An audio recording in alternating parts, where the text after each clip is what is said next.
নমস্কার বন্ধুরা, রাখি হোমমেডে আজকে আমি রাখি বলছি। আমি আজকে বানাবো বেগুন আর বড়ি দিয়ে পাবদা মাছের ঝোল। পাবদা মাছের ঝোলটা বানাতে যা যা উপকরণ লাগবে সেগুলো আপনারা দেখে নিন। এখানে আমি 500 গ্রাম পাবদা মাছ নিয়ে নিয়েছি। পাবদা মাছটাকে ভালো করে কেটে ধুয়ে আমি পরিষ্কার করে নিয়েছি। পরিমাণ মতন বড়ি নিয়েছি, একটা টমেটো কেটে নিয়েছি, 4টে কাঁচা লঙ্কা নিয়েছি, পরিমাণ মতন বেগুন কেটে নিয়েছি, আদা আর কাঁচা লঙ্কা একসঙ্গে পেস্ট করে নিয়েছি, ধনেপাতা নিয়েছি পরিমাণ মতন, হাফ চামচ কালো জিরে নিয়েছি, পরিমাণ মতন নুন, পরিমাণ মতন হলুদ। রান্নাটা আমি সর্ষের তেলে। এবার মূল রান্নায় ফিরে এলাম। প্রথমে আমি পাবদা মাছের গায়ে নুন আর হলুদটা মাখিয়ে নেব। হাফ চামচ নুন দিলাম আর হাফ চামচ হলুদ দিলাম। মাছটা ভাজার সময় যাতে না ফাটে সেই কারণে আমি অল্প পরিমাণ একটু তেল অ্যাড করলাম। তেল, নুন আর হলুদ ভালো করে পাবদা মাছের গায়ে মাখিয়ে নেব। মাখিয়ে নিয়ে আমি মাছটাকে আধ ঘন্টা রেখে দেব, যাতে নুন, হলুদ আর তেলটা ভালো করে মাছের গায়ে লাগে। আর মাছটা ভাজার জন্য একটা ফ্রাই প্যান বসিয়ে দিয়েছি, গ্যাসটা জ্বালিয়ে দিয়েছি। ফ্রাই প্যানের মধ্যে পরিমাণ মতন আমি সর্ষের তেল দিলাম। তেলটা গরম হয়ে গেছে, মাছগুলোকে দিয়ে দিলাম।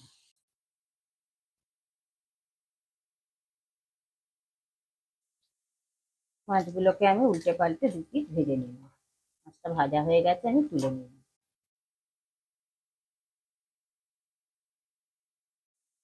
মাছটা ঠিক আমি একটু লাল করে ভেজে নিলাম। বাদ বাকি মাছগুলোও দিয়ে দিলাম। বাদ বাকি মাছগুলোকেও আমি একইভাবে ভেজে নেব। বাদ বাকি মাছ কটাও আমি উল্টে পাল্টে দুটি ভেজে নিয়েছি, ভাজা হয়ে গেছে, আমি তুলে নিলাম। এবার ওই একই তেলের মধ্যে আমি বেগুনগুলোকেও ভেজে নেব। বেগুনটা দিয়ে একটু নাড়াচাড়া করে দিলাম। আমি কিন্তু এখানে নুন অ্যাড করব না, নুন অ্যাড করলেই বেগুনগুলো গলে যাবে। আমি হাই ফ্লেমে দিয়েই বেগুনগুলোকে ভেজে নেব।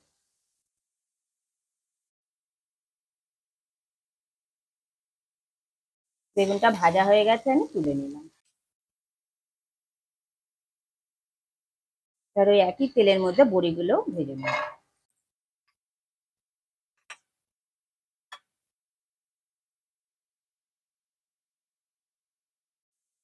বড়িগুলো ভাজা হয়ে গেছে, আমি তুলে নিলাম।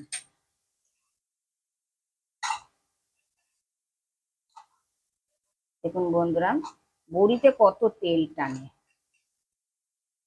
পুরো তেলটাই বড়িতে টেনে নিয়েছে। ওই একই ফ্রাই প্যানের মধ্যে আমি আরো কিছুটা তেল অ্যাড করলাম। তেলটা গরম হয়ে গেছে, ফোড়নে আমি হাফ চামচ কালো জিরে দিলাম আর দুটো কাঁচা লঙ্কা দিলাম। কালো জিরে আর কাঁচা লঙ্কাটাকে আমি 1 মিনিট ভেজে নিই, যতক্ষণ না কালো জিরের ফ্লেভারটা বের হয়। আদা আর কাঁচা লঙ্কা এবার আমি অ্যাড করলাম, দিয়ে কালো জিরে আর কাঁচা লঙ্কার সঙ্গে ভালোভাবে মিশিয়ে নিলাম। মিশিয়ে নিয়ে আমি এবারে 2 মিনিট কষে নেব, যতক্ষণ না আদার কাঁচা গন্ধটা যায়। একটা জলের মধ্যে আমি 1 চামচ দিলাম জিরে গুঁড়ো আর 1 চামচ দিলাম ধনে গুঁড়ো।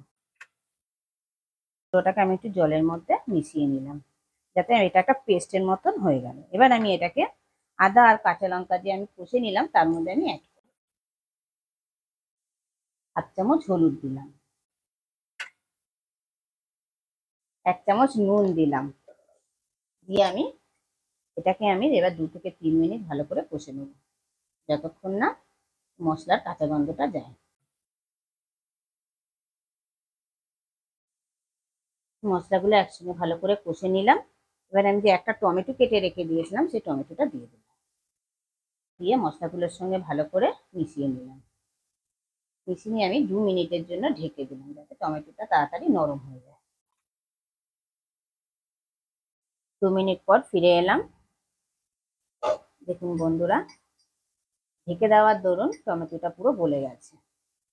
এবার আমি 1 চামচ আমি 1 কাপ এখানে জল অ্যাড করলাম। যেহেতু আমি এটা ঝোল বানাবো সেহেতু এখানে জলটা একটু বেশিই দিতে হবে। জলটা দিয়ে আমি সব মশলাগুলোর সঙ্গে ভালো করে মিশিয়ে নিলাম। মিশিয়ে নিয়ে আমি 3 মিনিটের জন্য ঢেকে দিলাম, যতক্ষণ না ঝোলটা ফুটে ওঠে। 3 মিনিট পর ঢাকাটা খুলে দিলাম। দেখুন বন্ধুরা কত সুন্দর ফুটে উঠেছে। ঝোলটা যত ফুটবে তত টেস্টটা ভালো হবে। ভালো করে ফুটাবেন ঝোলটাকে। এবার আমি রান্নাটা ব্যালেন্সে রাখার জন্য আমি একদম অল্প পরিমাণ একটু চিনি অ্যাড করলাম। এটা অপশনাল, যারা পছন্দ করেন চিনি তারা দেবেন, আর যারা পছন্দ করেন না তারা দেবেন না। ভালোভাবে মিশিয়ে নিলাম চিনিটা দিয়ে। ফ্লেভারের জন্য আমি একটু কাঁচা লঙ্কা দিলাম। বেগুনটা যে ভেজে রেখে দিয়েছিলাম বেগুনটা দিয়ে দিলাম। বড়িটা ভেজে রেখে দিয়েছিলাম বড়িটাও দিয়ে দিলাম। দিয়ে আমি ভালো করে মিশিয়ে নিলাম। মিশিয়ে নিয়ে এবার যে আমি মাছগুলো ভেজে রেখে দিয়েছিলাম মাছগুলোকেও দিয়ে দিলাম। এটা দিয়ে ঝোলটার সঙ্গে ভালোভাবে মিশিয়ে নিলাম। নিয়ে আমি 2 মিনিটের জন্য ঢেকে দিলাম যাতে মাছের ফ্লেভারটা ঝোলটার মধ্যে আসে। 2 মিনিট পর ঢাকাটা খুলে দিলাম। ওপর থেকে আমি ধনেপাতা কুচি দিয়ে দিলাম। ধনেপাতাটা দিয়ে আমি ভালোভাবে মিশিয়ে নিলাম। বেগুন আর বড়ি দিয়ে আমার পাবদা মাছের ঝোলটা অলমোস্ট কমপ্লিট। আর 2 থেকে 3 মিনিট আমি স্ট্যান্ডিং টাইমে রেখে দেবো।